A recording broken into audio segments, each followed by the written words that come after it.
Bonjour. Bonjour. Bonjour. Bonjour Blandine. Et oui, première mission et je suis super contente. J'ai la joie d'avoir participé déjà à plusieurs missions, que ce soit en France ou à l'étranger. J'adhère à ce mouvement depuis quelques années, mais c'est la première fois que je suis sur le terrain avec vous tous. J'avais fait une toute petite mission de prévention contre le bruit dans des écoles de musique. Mais là, c'est la vraie première mission au niveau de l'appareillage. J'étais au poste de secrétariat. Accueil et secrétariat. C'est l'accueil finalement des gens qui ont été conviés ou orientés vers les journées d'appareillage et qui se présentent à nous. Voilà. Donc c'est le premier contact. Au secrétariat, il faut être très vigilant et puis mettre tout dans l'ordinateur de ce que le patient a obtenu pour avoir un suivi d'appareil et d'appareillage. En tant qu'audioprothésiste, on est amené à tourner un petit peu partout, à être polyvalent. Audiométrie, prise d'empreinte, retouche d'embout, appareillage, manipulation, accompagnement.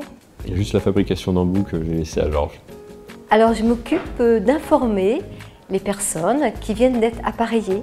Donc c'est un petit peu la fin de chaîne. Donc souvent ils sont très étonnés d'avoir à enlever les appareils le soir avant de se coucher. Donc on explique tout ça. Alors j'avais déjà regardé un petit peu les anciennes missions Audition Solidarité pour me donner un peu une idée. J'avoue que j'appréhendais un petit peu la première mission. On ne sait pas trop sur quoi on va tomber. J'ai été surpris par le profil des populations qui sont venues bénéficier de cette aide. Des gens toujours en grande demande, très dignes. C'était tout à fait intéressant de pouvoir aider tous ces gens. Je ne savais pas combien de personnes allaient venir, mais voilà, je me sentais bien, pas trop submergée et c'était jamais trop ennuyeux non plus.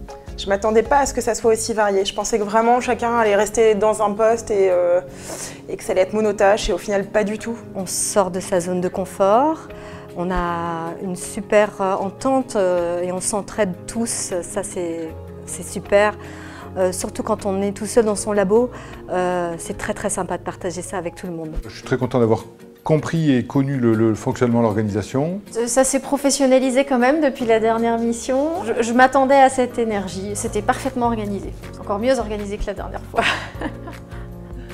Je dirais que le moment peut-être le plus fort, c'est plutôt quand j'ai retrouvé l'équipe le matin, parce que ça faisait tellement longtemps qu'on ne s'était pas vu. Et ce qui est surprenant, c'est que c'est comme si c'était hier. Je trouve que finalement, ce qui ressort de tout ça, c'est le contact avec des gens qui arrivent avec des histoires de vie absolument incroyables. Donc oui, j'ai quelques souvenirs de certains d'entre eux qui m'ont particulièrement marqué. Ouais. Toute la mission en soi reste toujours gravée dans la mémoire, parce qu'on voit tellement de gens, on rencontre tellement de monde, il y a tellement d'échanges que ça n'est que des bons moments. Les premières images qui me viennent, ça va être surtout le sourire des gens au moment où on allume l'appareillage ou au moment où on leur demande comment ça va.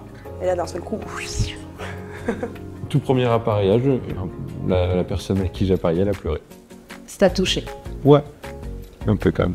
On a eu un jeune qui est arrivé du Mozambique tout seul en bateau, sourd profond, et qui avait une joie de vivre et une banane qui était impressionnante après tout ce qu'il a traversé. Il est arrivé fin juin et on a tous été un peu scotchés par sa force et son sourire.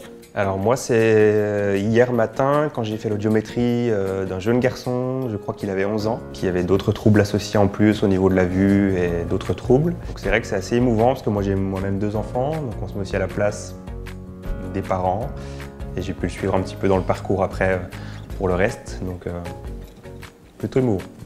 Un jeune homme d'une vingtaine d'années, je crois, est arrivé donc, enseignant. Comme je connais assez bien la langue des signes, donc j'ai pu échanger avec lui, donc c'était vraiment chouette.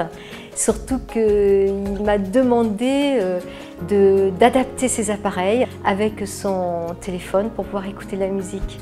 Et comme ça a pu se faire, c'était vraiment génial, il était vraiment satisfait. Au-delà du travail d'audioprothésiste, c'est ce que je retiendrai de ces 2 jours-là, en tout cas, le côté humain de l'association, des personnes qu'on rencontre. En un mot, j'aurais tendance à dire efficacité. Solidarité.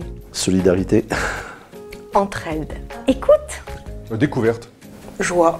Partage. Important. Humain.